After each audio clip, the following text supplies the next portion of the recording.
Pour moi, le plus important dans la rencontre avec les gens, c'est de les rencontrer là où ils sont, et voilà, dans les joies, dans les peines, et par là leur signifier que ce qu'ils vivent c'est important, et qu'ils ont du prix pour moi, et qu'ils ont du prix pour Dieu.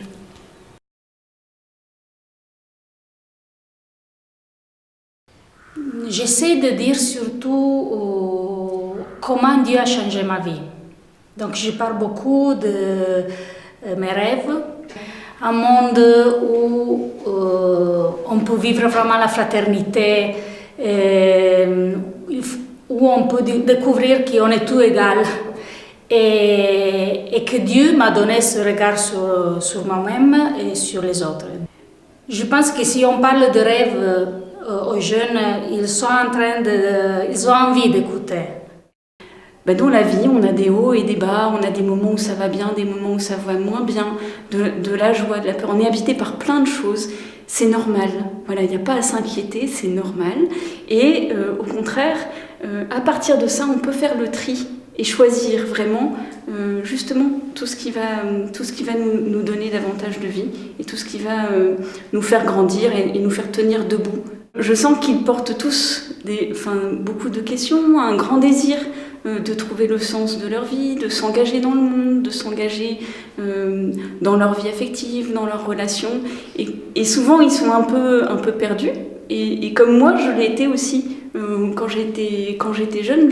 J'ai été tellement heureuse de rencontrer des jésuites et des personnes de spiritualité ignatienne qui m'ont accompagnée sur ce chemin et qui m'ont aidée. J'ai envie de repartager ce trésor en fait, et ces moyens qui m'ont fait grandir et devenir petit à petit ce que je suis, et être heureuse de ce que je suis.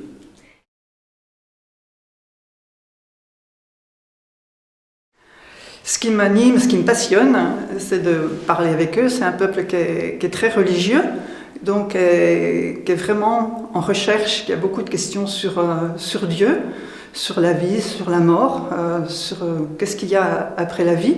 Avec eux, pouvoir dire, et puis partager avec eux aussi l'espérance qu'il y a en eux. Et cette espérance, même chez les personnes les plus défigurées par la misère, cette espérance qui demande qu'à être entretenue, ranimée, pour qu'ils puissent ensuite la partager avec d'autres.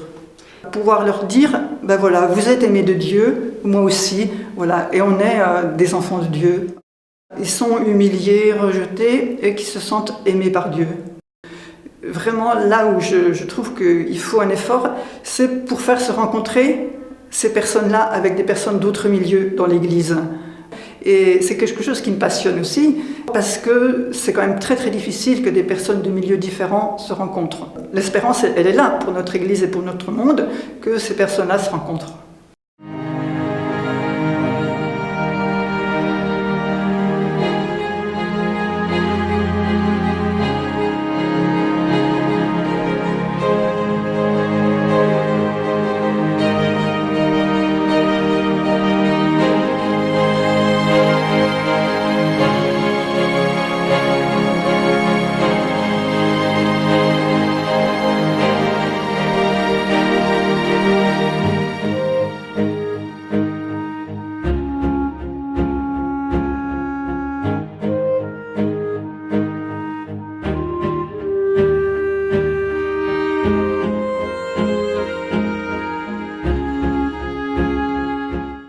Alors, moi, je travaille dans un camp d'accueil avec 500 des réfugiés.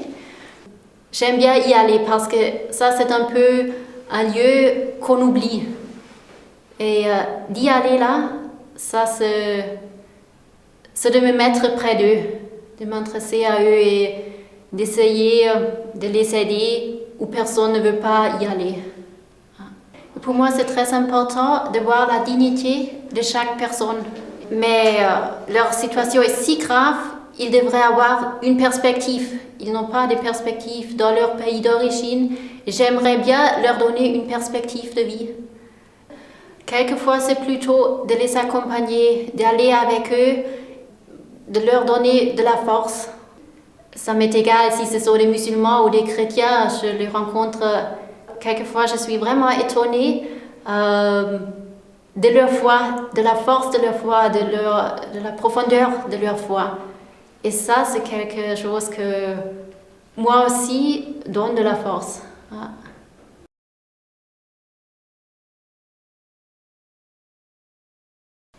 Ce qui me passionne, c'est que la Bible contient toute l'humanité. Les plus grands drames, les plus grandes perversions, comme les plus grandes vocations, missions. Et que dans cette réalité humaine tellement complexe, tellement difficile à comprendre, tellement difficile à accepter parfois, Dieu met sa présence au cœur de cette humanité pour la libérer. Et c'est peut-être ce mot de libération qui consonne beaucoup avec notre vocation d'auxiliatrice.